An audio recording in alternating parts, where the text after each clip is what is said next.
له الملك وله الحمد يحيي ويميت وهو على كل شيء قدير ولا حول ولا قوة إلا بالله العلي العظيم. أعوذ بالله من الشيطان الرجيم. بسم الله الرحمن الرحيم. الحمد لله رب العالمين والعاقبة للمتقين ولا عدوان إلا على الظالمين والصلاة والسلام على أشرف الأنبياء والمرسلين سيدنا محمد وعلى آله وصحبه أجمعين. اللهم ربنا ظلمنا أنفسنا وإن لم تغفر لنا وترحمنا لنكونن من الخاسرين. اللهم اغفر لنا ذنوبنا ولوالدينا وارحمهم كما ربونا صغارا ولجميع المسلمين والمسلمات والمؤمنين والمؤمنات الأحياء منهم والأموات برحمتك يا أرحم الراحمين. ربنا آمنا بما أنزلت واتبعنا الرسول فاكتبنا مع الشاهدين. اللهم إنا نسألك فهم النبيين وحفظ المرسلين وإلحام الملائكة المقربين. اللهم أغننا بالعلم وزينا بالحلم وأكرمنا بالتقوى وجملنا بالعافية يا أرحم الراحمين. اللهم بارك لنا في شعبان وبلغنا رمضان. اللهم بارك لنا في شعبان وبلغنا رمضان. اللهم بارك لنا في شعبان وبلغنا رمضان. ربنا هب لنا من أزواجنا وذرياتنا قرة أعين واجعلنا للمتقين إماما. ربنا لا تزغ قلوبنا بعد إذ هديتنا وهب لنا من لدنك رحمة إنك أنت الوهاب. ربنا آتنا في الدنيا حسنة وفي الآخرة حسنة وقنا عذاب النار وأدخلنا الجنة مع الأبرار يا عزيز يا غفار يا رب العالمين. صلى الله على سيدنا محمد النبي الأمي وعلى آله وصحبه أجمعين. سبحان ربك رب العزة عما يصفون وسلام على المرسلين والحمد لله رب العالمين. بسر الفاتحة.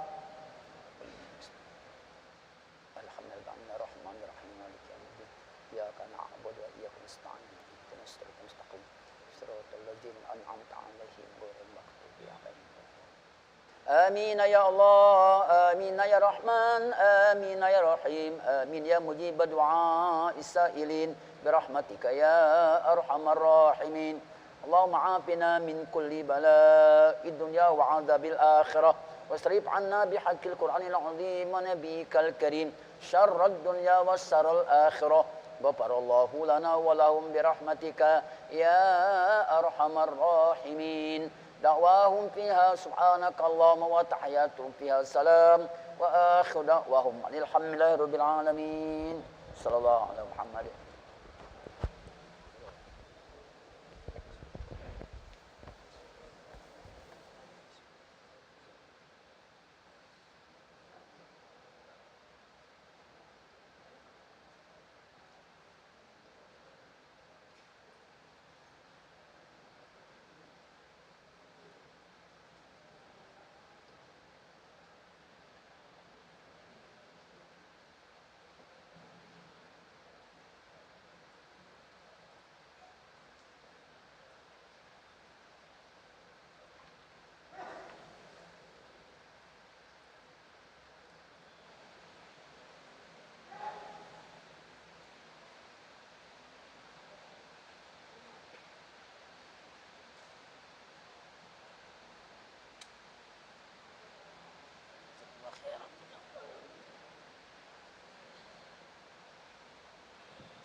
بسم الله الرحمن الرحيم. نستغفر الله العظيم. السلام عليكم ورحمة الله تعالى وبركاته. الحمد لله رب العالمين وبه نستعين على أمور الدنيا والدين والصلاة والسلام على سيد المرسلين سيدنا محمد ختم نبيين وآله وصحبه أجمعين ولا حول ولا قوة إلا بالله العلي العظيم رب اشرح لي صدري ويسر لي أمري واحلل عقدة من لساني يفقهوا قولي وسدد لساني وهدي قلبي بحق سيدنا محمد صلى الله عليه وسلم يا أهل نوبة يا رسول الله يا أهل الدرجة بك المقدم كن معنا في الحس والمعنى يا كريم وأهلها أما بعد أيها الآباء إخوان مستمعين حاضرين رحمنا ورحمكم الله الحمد لله ثم الحمد لله Puja puji syukur kehadirat Allah Subhanahu wa taala atas berbagai macam limpahan rahmat, nikmat yang Allah berikan kepada kita. Terutama nikmat al-Islam, nikmat al-iman, nikmat kita dijadikan umat Nabi Muhammad sallallahu alaihi wasallam, nikmat hidayah, inayah, taufik, wasihah wal afiyah. Begitu juga salat serta salam tidak henti-hentinya kita haturkan hadiahkan kepada yang kita Nabi Muhammad sallallahu alaihi wasallam beserta para keluarganya, para sahabatnya, para pengikutnya di akhir zaman. Ikhwan rahimani wa rahimakumullah, melanjutkan di dalam pelajaran ilmu fikih di dalam mazhab Imam Syafi'i dalam akidah Ahlussunnah wal Jamaah di dalam kitab Safinatun Najah, syarahnya kitab Nir-Raja ataupun Kasyfatus Syaja ataupun Ghayatul Muna. Dalam pembahasan sekarang ini masuk di dalam faslun fi bayani mawadhi'ir rafil yadain. Fasal yang menjelaskan tentang tempat-tempat yang disunnahkan untuk mengangkat tangan di dalam salat. Hukum di dalam mengangkat tangan. Mengangkat tangan di dalam salat adalah bagian hal yang disunnahkan dalam syariat. Sebagaimana kita pahami, sunnah di dalam solat ini dibagi menjadi dua. Ada sunnah abad, ada sunnah hayat. Dikatakan. Sunnah abad itu nanti kita bahas, ada pembahasannya. Sunnah abad adalah sunnah yang jika kita tinggalkan disunnahkan untuk kita sujud syahwi. Itu nanti ada bahasannya. Dikatakan. Sedangkan sunnah hayat adalah sunnah-sunnah yang jika kita tinggalkan tidak diperbolehkan untuk sujud syahwi. Dikatakan. Itu sunnah hayat. Di antara sunnah hayat yang jika kita tinggalkan tidak dianjurkan, tidak diperbolehkan untuk sujud syahwi adalah mengangkat tangan. Mengangkat tangan. Mengangkat tangan ini adalah bagian daripada sunnah di dalam solat. Mengangkat tangan ini adalah bagian sunnah di dalam mengangkat di dalam solat. Ketika kita takbir. Ngangkat tangan ini hanya ada 4 posisi di dalam sholat. Yang pertama ketika takbiratul ihram, yang kedua ketika kita ruku, yang ketiga ketika kita i'tidal, yang keempat ketika kita tegak daripada tasyahudul awal. Ngangkat tangan dikatakan. Disunnahkan ngangkat tangan ini, hikmahnya ulama mengatakan jika ditanya kenapa Allah memerintahkan kita seperti ini, kenapa Allah melarang kita seperti ini, pasti jawabannya yang pertama adalah ta'abudiyah, sifat penghambaan kita kepada Allah Subhanahu wa taala, di mana Allah perintahkan kita meloi tanpa kita proses dengan akal. Itu yang pertama. Yang kedua, meyakini setiap perintah Allah itu ataupun larangan Allah pasti ada hikmahnya buat kita. Pasti ada hikmahnya. Hikmah yang bisa kita pahami atau yang tidak bisa kita pahami. Kenapa kita harus minum duduk? Ngapa minum harus tangan kanan? Pasti ada hikmahnya. Terkadang bisa kita pahami, terkadang tidak bisa kita pahami. Semua perintah, semua larangan. Kenapa masuk kamar mandi kaki kiri, keluar kamar mandi kaki kanan? Pasti ada hikmahnya. Hikmahnya ini dikatakan kadang kita pahami, kadang tidak kita pahami. Dikatakan. Kemudian kenapa kita disunnahkan untuk mengangkat tangan? Apa hikmahnya? Di antaranya kata Imam Syafi'i rahimahullah, beliau mengatakan apa? Hikmahnya adalah ta'zimullah taala, haitsu jama'a baina i'tiqadi qalbi wa nutqil lisan mutarjimi anhu wa amali arkan. Imam Syafi'i mengatakan hikmah kita mengangkat tangan ini tujuannya adalah mengagungkan Allah Subhanahu wa taala. Sekiranya kita ini menggabungkan antara i'tiqad dalam hati, niat di dalam salat, kemudian nutq bil lisan dengan mengucapkan kalimat takbir, Allahu Akbar, lalu gerakan anggota tubuh kita. Jadi semuanya berjalan antara i'tiqad, ucapan dan perbuatan di dalam mengagungkan Allah Subhanahu wa taala. Jadi ketika kita mengangkat tangan Allahu Akbar, ketika kita mengangkat tangan Allahu Akbar, hati kita niat, mulut kita mengucapkan lafaz takbir, mengesahkan Allah, dan ini anggota tubuh kita juga mengagungkan Allah Subhanahu wa taala. Itu yang dikatakan oleh Imam Syafi'i radhiyallahu anhu. Ini yang pertama dikatakan oleh ulama. Wagil, adapun juga ulama mengatakan apa hikmahnya kita mengangkat tangan? Di antaranya isyaratun ila tarhi masyi wallahu taala wa iqbal bil kulli ala salati. Yaitu adalah memberikan isyarat seakan-akan ini kita membuang segala sesuatu selain Allah Subhanahu wa taala dan menghadapkan diri kita sepenuhnya kepada Allah Subhanahu wa taala. Jadi ketika kita mengatakan Allahu Akbar, seakan-akan kita ini membuang, melemparkan segala sesuatunya selain Allah Subhanahu wa taala untuk menghadap kesempurnaan kepada Allah Subhanahu wa taala. Ini hikmah ketika kita mengangkat tangan. Mengatakan. Jadi bayangkan saja ketika kita mengangkat tangan itu Allahu Akbar, ini seakan-akan kita membuang segala sesuatunya hanya untuk bisa menghadap Allah Subhanahu wa taala. Lalu juga ada ulama mengatakan isyarah gil, ada juga pendapat mengatakan ila rafil hijab baina abdi wa baina rabbi. Adalah mengangkat hijab, mengangkat antara pembatas kita dengan Allah Subhanahu wa taala. Ini penting ikhwan. Mereka orang-orang salihin di dalam solat mereka yang mereka tumpukan yang pertama kali ketika di hadapan Allah itu adalah connect pertama kali di hadapan Allah di dalam mengucapkan kalimat takbir. Sehingga di antara mereka ketika mengangkat tangan ini adalah seakan-akan mengangkat apa? Mengangkat pembatas antara hamba Allah dengan Allah Subhanahu wa taala. Makanya mereka orang-orang salihin di antaranya mengatakan apa? Salat itu adalah mi'rajul mu'min inda rabbil alamin. Tempat naiknya seorang mukmin kepada Allah Subhanahu wa taala. Karena ketika kita salat Allahu Akbar, ini sudah mengkonekkan kita kepada Allah Subhanahu wa taala, menghubungkan kita dengan Allah Subhanahu wa taala. Hanya munajat sebagaimana Nabi bertemu dengan Allah Subhanahu wa taala, bertemu dengan zatnya Allah Subhanahu wa taala, dengan jasadnya Nabi sallallahu alaihi wasallam, berbicara, bermunajat kepada Allah langsung tanpa pembatas. Kita pun diberikan kenikmatan itu oleh Allah Subhanahu wa taala melalui salat. Untuk apa? Bermunajat kepada Allah Subhanahu wa taala.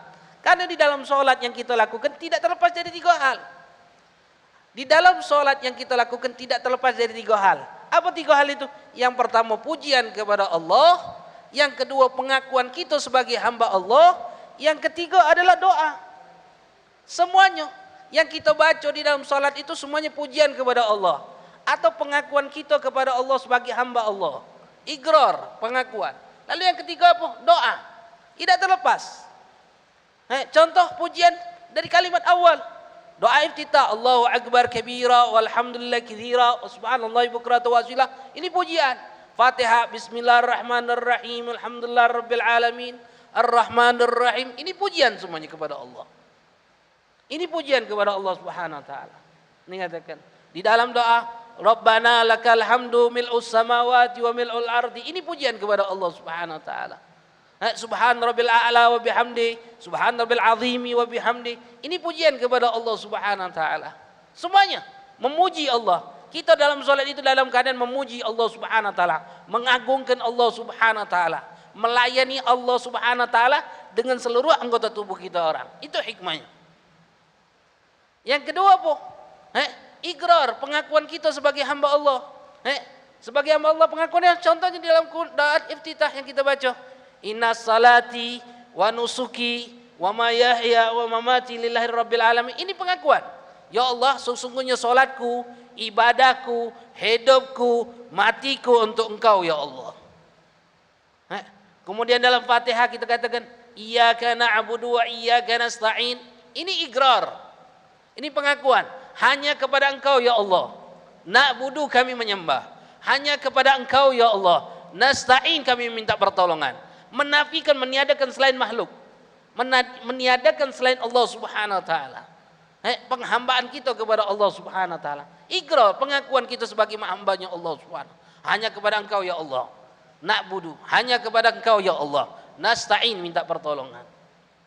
Ini pengakuan kita. Kemudian doa. Yang ketiga, isi salat kita. Apa doa? Banyak. Di antaranya dalam surat Al-Fatihah, ihdinas siratal mustaqim. Ya Allah, berikan kami jalan yang lurus, petunjuk. Minta kepada Allah Subhanahu wa taala. Jalan yang lurus, jalan yang Kau berikan nikmat kepada mereka orang-orang salihin, syuhada, wasiddiqin. Dikatakan para anbiya, minta nikmat hidayah. Di mana kita bisa dapatkan nikmat hidayah itu? Petunjuk itu. Di antaranya duduk dalam majlis ta'lim. Duduk mendengarkan nasihat mereka orang-orang saleh. Duduk mendengarkan ilmu-ilmu yang bermanfaat. Ilmu yang menjadikan kita punya rasa takut kepada Allah Subhanahu wa taala. Dengarkan, karena hal itulah yang akan menggerakkan hati kita untuk bisa bagaimana tahu, mengerti bagaimana tata cara ibadah kepada Allah Subhanahu wa taala. Di dalam doa di antara duduk di antara sujud, waghfirli warhamni wajburni warfa'ni warzuqni wahdini wa'afini wa'fan. Itu doa. Bahkan ketika dalam satu riwayat hadis Rasulullah sallallahu alaihi wasallam mengatakan, aqrabu ma yakunu 'abdu min rabbi wa huwa sajidun. Paling dekatnya seorang hamba Allah kepada Tuhannya, dia dalam keadaan sujud. Fa'aktsiru doa, kata Rasulullah, perbanyaklah doa. Ketika sujud kita dianjurkan banyak-banyak doa. Paling dekatnya kita kepada Allah. Kenapa? Munajat, permintaan, pengakuan, pujian, ini ngobrol gitu, berhubungan dengan Allah Subhanahu wa taala. Mengkonekkan kita, menghubungkan diri kita dengan Allah Subhanahu wa taala. Kapan? Mulai dari salat. Isyaratnya apa? Dari takbir, Allahu Akbar. Mengangkat hijab antara kita dengan Allah Subhanahu wa taala. Ini yang harusnya terjadi dalam salat kita orang. Baru dikatakan oleh Allah Subhanahu wa taala, waqimis shalah. Inna salata tanha 'anil fahsya wal munkar. Tegakkan salat. Salat itu akan mencegah perbuatan keji dan mungkar. Makanya kalau ditanyakan, Ustaz, Habib, kenapa? Aku ni solat alhamdulillah tak pernah tinggal, tapi maksiat getol tak pernah tinggal juga. Ada yang salah di dalam solatnya. Ada yang salah di dalam solatnya. Apa salahnya? Mungkin syarat sah solat kau tidak lakukan. Mungkin cara wudhu kau salah. Mungkin cara istinja kau salah. Mungkin cara menghilangkan najis kau salah. Mungkin air yang kau gunakan untuk wudhu salah. Jika kau perbeneri hal tersebut, ini akan mencegah perbuatan keji dan mungkar, sudah dipastikan solat itu. Makanya solat ini Allah ikhwan. Solat ini kunci untuk menjadi wong itu baik di dunia dan di akhirat. Jika seandainya kita punya tingkah laku yang tidak baik, kalau kita pengen merubah tingkah laku yang baik, perbaikin solat kita. Allah akan perbaiki diri kita. Begitu juga terhadap anak kita, begitu juga terhadap bini kita. Kenapa? Karena hanya solat inilah yang akan menjadikan seorang itu tercegah dari perilaku-perilaku yang tidak melanggar syariat. Dicegah. Allah yang akan mencegahnya. Allah yang akan memperbaiki diri dia. Jika dia memperbaiki dirinya dengan salatnya. Ini katakan. Makanya kata ulama, hikmah dari awal kita ngangkat tangan itu, membuka tabir kita dengan Allah Subhanahu wa taala. Ini yang pertama. Kemudian disunnahkan untuk mengangkat tangan di 4 tempat tersebut. Yang pertama inda takbiratul ihram. Ketika kita takbiratul ihram, ini katakan. Ini penting. Fayabtadir rafa fiha ma ibtida'i takbir wa yunhi ma intihaihi. Disunnahkan untuk mengangkat takbir, mengangkat tangan ini, dikatakan oleh Allah, sunnahnya ini tahsul bi ayyi raf'in kan. Sunnah ini hanya mengangkat tangan bagaimanapun mengangkat tangannya. Nak kita mengangkat tangan cek ini, nak mengangkat tangan cek ini, nak cek ini, nak cek ini, nak cek ini. Ngangkat tangan ngangkat kaf sudah kita dapat pahala. Ngangkat tangan jadi dapat pahala sudah. Ngangkat tangan itu dengan kaifiyah, cak mana pun coroh ngangkat tangan sudah dapat pahala. Tapi di dalam ngangkat tangan ini ada 10 sunnah di dalam ngangkat tangan. Bayangkan 10 sunnah di dalam ngangkat tangan. Apa yang pertama di antaranya sunnah ngangkat tangan ini? Fayabtadir rafi fiha ma ibtida'i takbir. Mulai ngangkat tangan itu kapan? Ketika kita mulai takbir. Mulai ngangkat tangan ketika kita mulai ngangkat takbir, mengucapkan takbir. Menghentikan ngangkat tangan ketika kita menghentikan takbir. Jadi tangan kita posisi di mana? posisi mulai takbir. Dari bawah. Bukan dari pucuk. Kenapa? Karena sunnah ngangkat tangan itu kapan? Ketika sunnah memulai takbir. Jadi tangan kita posisinya di bawah. Dari bawah baru takbir. Allahu Akbar. Berhenti di atas. Kenapa? Berhentinya takbir, berhentinya ngangkat. Mulainya takbir, mulainya ngangkat, mulainya takbir. Berhentinya ngangkat, berhentinya takbir. Allahu Akbar. Berhentinya di pojok. Baru turun ke bawah. Ini sunnahnya. Adapun kita ngangkat dulu dah. Sunnah tak? Sunnah. Tapi tidak dapatkan sunnah daripada kesempurnaan sunnah ngangkat tangan. Dari awal. Allahu Akbar. Ada lagi. Allahu Akbar. Sampai turun. Dapat tak pahala sunnah? Sunnah dapat. Tapi tidak dapatkan sempurnaan daripada sunnah ngangkat tangan. Yang sunnahnya dari mana? Dari bawah ke pojok. Allahu Akbar. Baru turunkan ke bawah. Semua takbir ngangkat tangannya di pojok berhentinya. Allahu Akbar. Baru turun ke bawah. Bukan Allahu Akbar. Bukan. Tapi dari bawah ke pojok. Allahu Akbar. Ini sunnah. Dikatakan. Kemudian disunnahkan lagi tangan ini terbuka. Tidak pakai sarung tangan. Tidak ditutupin. Ini sunnah sebagaimana kita lakukan saat ini. Sunnahnya terbuka. Kemudian disunnahkan lagi apa? Menghadap kiblat. Telapak kita ini kita arahkan ke arah kiblat. Tidak ceni. Menghadap kiblat. Disunnahkan lagi apa? Merenggangkan jari-jari kita. Renggang wasatan dikatakan. Renggang yang sedang. Tafrikan. Sedang dikatakan. Kemudian disunnahkan mel, condong ke sedikit. Bukan tegak ceni. Condong ke sedikit. Dikatakan. Ini sunnah dikatakan. Kemudian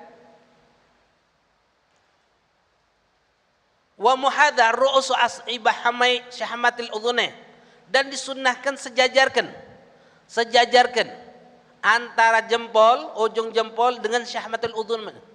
Ini daging kuping. Sejajar, bukan nempel, sejajar. Sejajar. Wa ru'usul bagiyatul asabi' ala udhunain, dan ujung-ujung jari ini di pojok kuping. Ini sejajarkan. Kemudian wal kafen, posisi telapak tangan ini di mana? Sejajarkan mangkap. Sejajarkan dengan pundak. Ini katakan. Bukan nempel. Allahu Akbar. Allahu Akbar. Ini katakan. Itu sunnah di dalam mengangkat tangan. Ini katakan. Bagi laki-laki keleknya bagian lambung ini sunnah ngangkat. Beda dari perempuan. Perempuan ada yang mengatakan pendapatnya, ada yang mengatakan sama seperti lanang, ada lagi yang mengatakan ngangkatnya perempuan itu sampai ke dado. Kalau betina sampai ke dado ngangkat tangannya. Itu yang di antara sunnah ngangkat tangan. Ada lagi sama seperti lanang. Jadi dari takbir Allahu Akbar baru turun. Dikatakan. Bayangkan 10 sunnah di dalam ngangkat tangan tersebut, dikatakan ulama. Kemudian yang pertama ketika apa? Ketika takbiratul ihram. Yang kedua adalah ketika ruku. Ketika kita hendak ruku. Disunnahkan kita mengangkat tangan itu ketika ruku. Akmal yabda'ar rafi qa'iman ma ibtida'i takbir fa idza hadza kafahu mankibai in hana. Dikatakan. Kapan mulainya yang afdal itu memulai ngangkat tangan tersebut? Ketika kita sudah posisi tegak, nak ruku. Ngangkat dulu. Allah. Fa idza hadza kafah mankabai. Jika dua telapak tangan ini sudah posisi di pojok pundak, sejajar dengan pundak, dikatakan inhana, baru turun kepada ruku. Jadi posisinya Allahu Akbar. Baru turun ke ruku. Allahu Akbar. Pas tangan di sini baru turun ke ruku. Ini sunnahnya dikatakan. Wa yamdu takbir ila yastaqir ruku, dan panjangkan takbir sampai kepada posisi ruku. Ini yang kedua. Lalu yang ketiga, posisi ngangkat tangan adalah indal i'tidal. Ketika kita i'tidal. Ketika kita nak i'tidal, sami Allahu liman hamidah, dikatakan. Disunnahkan ngangkat tangan itu kapan mulainya? Waktu i'tidal. Fa yarfa'uhuma ma ibtida'ir raf'ir ra'si fi ila intisab. Fa idza intasaba arsala yadayhi. Mengangkat kedua tangan ini kapan? ketika kita memulai mengangkat kepala kita. Sami Allahu liman hamidah. Sampai juga sudah kita intisab, sudah tegak. Fa'idan tasabah, sudah sampai tegak. Arsala yadeh, baru turunkan tangannya. Nah, meletakkan tangan ini ulama berbeda pendapat. Sunnah mayoritas dalam madhab, sunnah meletakkan tangan ini ke bawah. Adapun juga pendapat mengatakan meletakkan tangan ini sama seperti di dalam posisi Fatihah tegak. Mengatakan seperti ini. Mengatakan. Jadi ada yang nurun ke bawah, ada pendapat juga yang mengatakan seperti ini. Mengatakan. Tapi mayoritas mengatakan turun ke bawah. Jadi kalau kita nyingok ada web wong letakkan sini, mungkin dia melalui pendapat yang mengatakan sunnah letakkan di sini. Walaupun mayoritas mengatakan letakkan di bawah. Mengatakan. Lalu yang keempat, indal qiyam minat tasyahudul awal. Ketika kita tegak dari tasyahudul awal. Ketika kita tegak dari tasyahudul awal, maka disunnahkan kita untuk mengangkat tangan. Kapan mulainya? Dikatakan waktu qiyam minal tasyahudul awal wa yakunu ibtida'ar rafi ba'da wusulihi ila haddi agal ruku. Mengangkat tangan itu mulainya kapan? Ketika kita sudah sampai batasan ruku. Allah sudah sampai batasan ruku, nak tegak, baru ngangkat tangan gitu. Allahu Akbar. Berhenti di atas, baru turun ke bawah.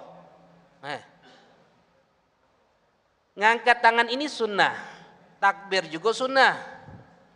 Ngangkat tangan sunnah. Takbir juga sunnah. Jika kita ngangkat tangan tegak dari tasyahudul awal, kita takbir Allahu Akbar. Kemudian kita tidak ngangkat tangan, sunnah ngangkat tangan kita. Walaupun setelah takbir.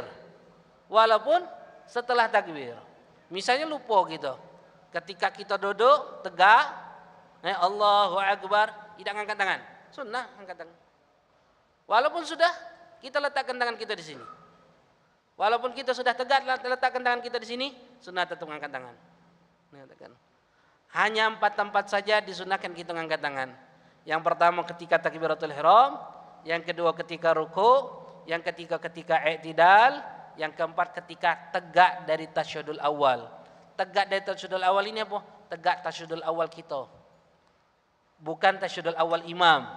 Contoh, jika kita terlambat 1 rakaat, masbuk. Imam tasyahudul awal, tegak. Kita baru 1 rakaat, sunnah tak ngangkat tangan? Tidak disunahkan untuk ngangkat tangan. Kenapa? Karena bukan tegak tasyahudul awal kita. Ini katakan. Jadi kalau imam tasyahudul awal, kita baru 1 rakaat, imam tegak, kita langsung letakkan. Kenapa? Karena tidak disunahkan, karena bukan tasyahudul awal kita. Tapi ada juga pendapat mengatakan tetap sunnah kita ngangkat tangan ketika tegak dari tasyahudul awal imam. Bahkan ada yang mengatakan sunnah ngangkat tangan ketika kita tegak daripada duduk istirahat. Dikatakan ulama. Tapi mayoritas mengatakan hanya 4 tempat saja disunahkan ngangkat tangan. Selain 4 tempat ini hukumnya makruh kita ngangkat tangan. Jika tidak ngangkat tangan di 4 tempat ini hukum juga makruh dikatakan ulama. Dikatakan. Jadi kalau kita tidak ngangkat tangan makruh, ngangkat tangan selain 4 tempat ini hukumnya makruh. Jadi angkatlah tangan di 4 posisi tersebut. Yang pertama ketika ruku, ketika takbiratul ihram, yang kedua ketika ruku, yang ketiga ketika i'tidal, yang keempat ketika tegak daripada tahiyat awal. Ala kulli hal. Hanya 4 tempat tersebut. Selain ini tidak disunahkan kita untuk mengangkat tangan. Jika kita mengangkat tangan selain 4 tempat ini, hati-hati, hukumnya makruh, bisa membatalkan sholat. Contoh membatalkan sholat, di antaranya kaki kita bahas adalah melakukan 3 gerakan berturut-turut. Melakukan 3 gerakan berturut-turut ini ada 2 cara. 1 anggota tubuh yang 3 kali bergerak berturut-turut, atau 3 anggota tubuh yang sekaligus bergerak berturut-turut. Contohnya misalnya kita ngangkat tangan, tegak dari rakaat pertama sudah tidak ngangkat tangan. Tegak dari rakaat pertama sudah tidak ngangkat tangan. Tidak disunahkan ngangkat tangan. Jika kita ngangkat tangan, Allahu Akbar, batal sholat kita. Kenapa batal? Jika 2, 3 kepala kita bergoyang juga. Faham? Jadi termasuk perkara yang membatalkan sholat itu melakukan 3 gerakan berturut-turut di dalam mazhab kita Syafi'i adalah dua coro. Yang pertama, siko anggota tubuh kita yang bergerak 3 kali berturut-turut, atau 3 anggota tubuh kita yang sekaligus bergerak seketika. Contohnya apa? Tangan kanan, tangan kiri, kepala. Allahu Akbar. Gerakkan tangan kanan, siko. Leher, siko. Tangan kirinya siko. Ini juga termasuk perkara yang membatalkan sholat. Itu hati-hati di dalam mengangkat tangan. Ini hukum sunnah dalam mengangkat tangan. Jadi usahakan, perhatikan. Kita disunahkan mengangkat tangan ini di 4 tempat. Ketika ruku, ketika takbiratul ihram, yang kedua ketika ruku, yang ketiga ketika i'tidal, yang keempat ketika tegak daripada tasyahudul awal. 4 tempat. Setiap mengangkat tangan itu ada 10 sunnah dikatakan oleh ulama. Bayangkan kalau kita sholat 4 rakaat seperti sholat asar yang kita lakukan tadi, 4 rakaat di dalam mengangkat tangan berapa sunnah sudah kita hidupkan? Berapa sunnah? Kalau seandainya di dalam mengangkat 4 rakaat itu, berapa sunnah kita sudah lakukan? Hitung takbiratul ihram siko ngangkat tangan. Ruku i'tidal ada 4 kali. 4 kali kan 4 rakaat. Dikatakan 8. 9 sudah. Tegak dari tasyahudul awal ngangkat siko lagi. 10. Siko ngangkat tangan itu ada 10 sunnah yang kita lakukan. Jadi berapa jumlahnya? 10 kali 10. 100 sunnah pahala yang Allah berikan kepada kita ketika kita ngangkat tangan. Baru ngangkat tangan Makanya kata Rasulullah sallallahu alaihi wasallam, rakaat 1 rakaat wong alim lebih afdal daripada 1000 rakaat wong yang ahli ibadah. Kenapa? Karena 1 rakaat wong alim ini dia amalkan sunnah-sunnah Rasulullah sallallahu alaihi wasallam. Sedibandingkan wong yang ahli ibadah tidak memahami di mana letak sunnah-sunnah tersebut. Ini katakan. Makanya penting untuk kita pahami mana sih letak-letak sunnah di dalam sholat. Mana sih letak-letak perkara yang diwajibkan di dalam sholat. Ini yang harus kita paham dalam kehidupan kita. Biar kita mengerti di dalam hukum sholat kita. Ikhwanul hadirin rahimani wa rahimakumullah. Itu di dalam pembahasan tentang masalah mengangkat tangan. Lalu juga mengingatkan juga malam minggu adalah malam nisfu Sya'ban. Malam yang Allah Subhanahu wa taala tidak akan pernah nolak doa-doa hambanya.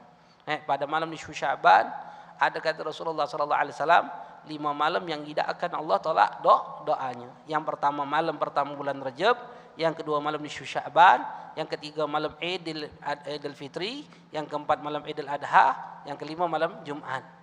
5 malam ini doa tidak akan pernah ditolak oleh Allah Subhanahu wa taala. Kemudian juga dalam riwayat hadis yang lain Rasulullah sallallahu alaihi wasallam mengatakan 5 malam yang jika kita hidupkan dengan ibadah kepada Allah diwajibkan bagi dia untuk masuk surga. Yang pertama Lailatul Tarwiyah tanggal 8 bulan Dzulhijjah. Yang kedua Lailatul Arafah malam tanggal 9 Yaumul Arafah. Yang ketiga Lailatul Idul Adha malam Idul Adha. Yang keempat malam Idul Fitri. Yang kelima malam nisfu Sya'ban. Jika kita hidupkan malam ini dengan ibadah kepada Allah diwajibkan masuk surga.